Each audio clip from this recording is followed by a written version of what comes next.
My name is Luis Camargo. I'm director of OPEPA in Colombia, so I'm based in Colombia. And I'm also co-founder of Colombia Regenerativa, which is a national regenerative initiative in Colombia.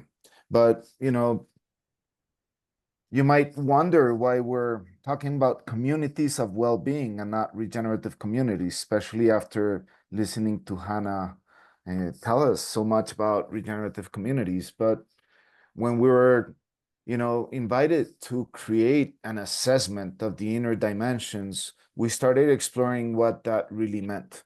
And we realized that creating a framework based on external mechanisms and formulas to assess the inner dimensions was really contradictory. So we started moving deep into the inner dimensions and trying to understand what would really be worth for communities to actually activate these inner dimensions. And one of the things we realized is that many communities on the front lines are really, spending a lot of time working and trying to survive, trying to transition, trying to do what they do. And we have lost many spaces for speaking, for conversations that are significant. And as we saw in the case studies, you know, all these spaces for voices to surface and be able to communicate, share, and activate, common ideas and increase awareness and consciousness towards, changes needed in the community to create well-being was really important.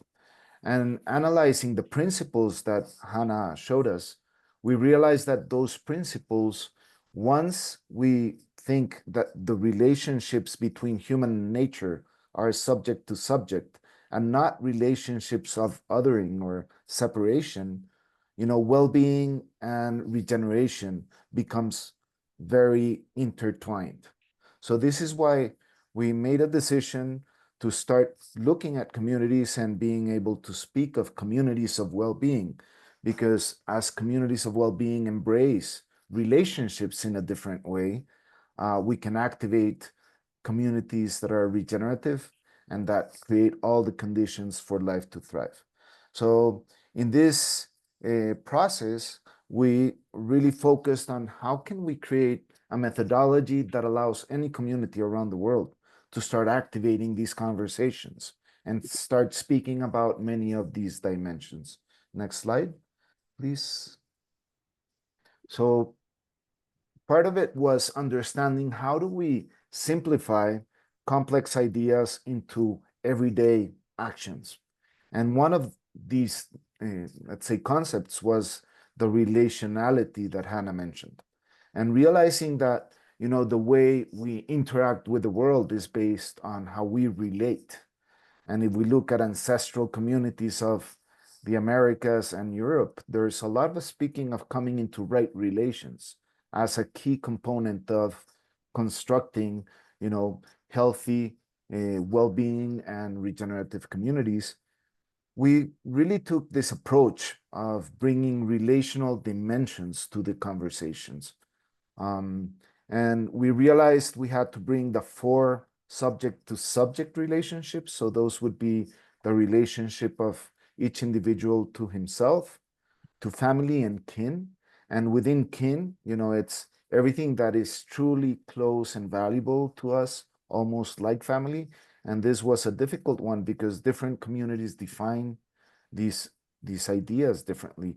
But kin can include human and more than human elements in the system, or family, or whatever any community defines family or kin. Then our relationship to community itself.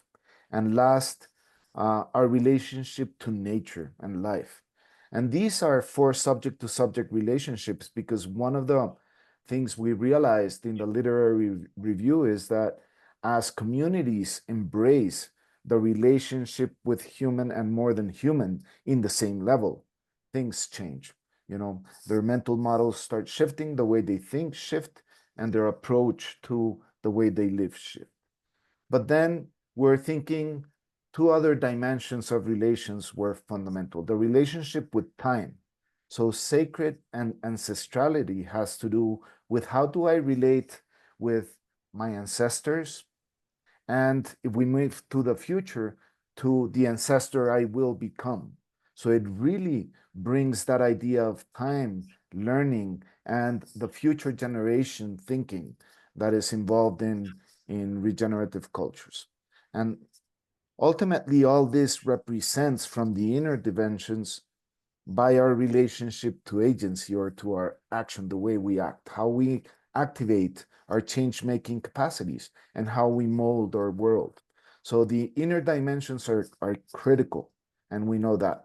But they're critical as they mold our capacity to act and start affecting all the outer dimensions. And in that relationship is where we see change towards regenerative cultures really will emerge, and the shift towards regeneration will happen. Next slide, please. Okay, so by taking these 6 relational dimensions and connecting the principles that Hannah really presented, and trying to combine these two in how they represent, we believe we can create a mechanism or a methodology that actually enables communities of well-being. So the idea is not to do an assessment where anyone externally is assessing someone, but it's actually a community-led assessment that allows communities to start asking the questions they need to ask in order to assess themselves, to realize where they are, how they're thinking, how they're relating in such a way that they can be intentional and have the awareness necessary to start shifting with intentionality into the way they would like to relate, and the way that relationships will bring well-being in all well-being dimensions into their communities. Next slide. So this assessment, and you'll see in the methodology and the document, there's a lot of context of theory, but it ultimately represents in taking each of the dimensions and asking key questions and allowing communities to move through those key questions.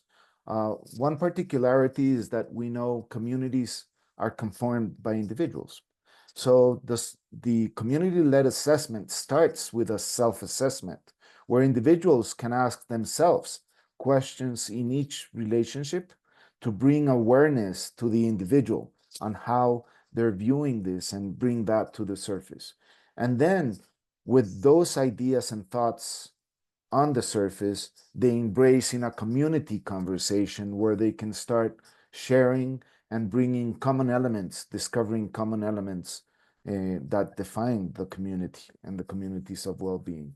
So the assessment is really designed to have different levels. So a general assessment like this one, which is simple questions in the 6 relational dimensions, where we can start reflecting on those dimensions. Next slide, Luz, please. And then there's a detailed assessment, because as you will see, there's a journey we designed to help communities move through these conversations. And the detailed assessment will not only take each of the relational dimensions, but some aspects in each dimension and try to explore with more details the little corners associated to each of the dimensions. In this case, as you can see, we have life and nature and a couple of the aspects in life and nature, like human connection, care for the earth, and respect, and interconnectedness, interdependence, and reciprocity. So as you see, these aspects are taking some of the elements from the findings in the literary review and bringing down to conversations that people can have in their day-to-day experience and day-to-day ways of being. Next slide. So this whole process really connects by actually anchoring into a journey. And this journey starts with really that self-reflection in what brings well-being to us as individuals, but also to us as communities, finding that common, let's say, the common place where we can meet and we can define well-being for us from a deep perspective.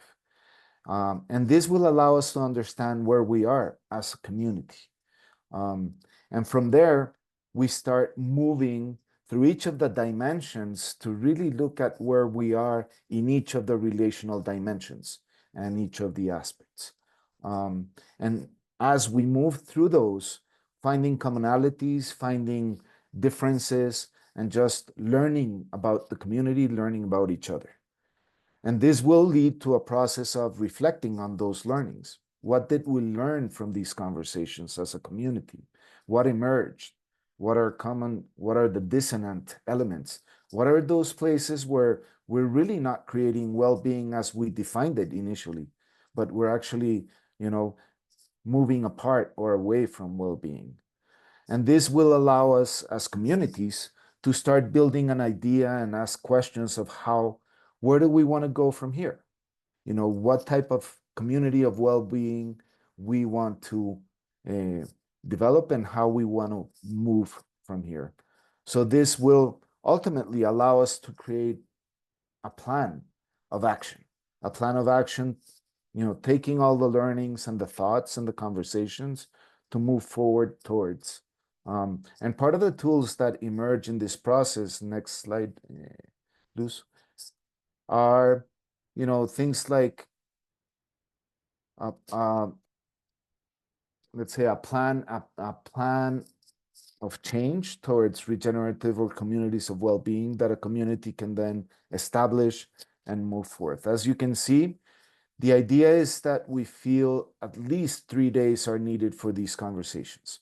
So we developed a sample agenda for a 3-day journey.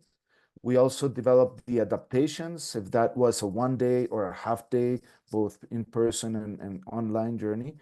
But we believe that the in-person 3-day is the minimum time to really generate the deep explorations in these areas. And as you can see, it just follows through, from activating the magic and recognizing the sacred, a meeting, to going through each of the relationships, moving to the learnings, and finally on the last day, gathering all that information and putting it into, what do we envision, where we envision we want to go, and how we can move, intentionally in that direction.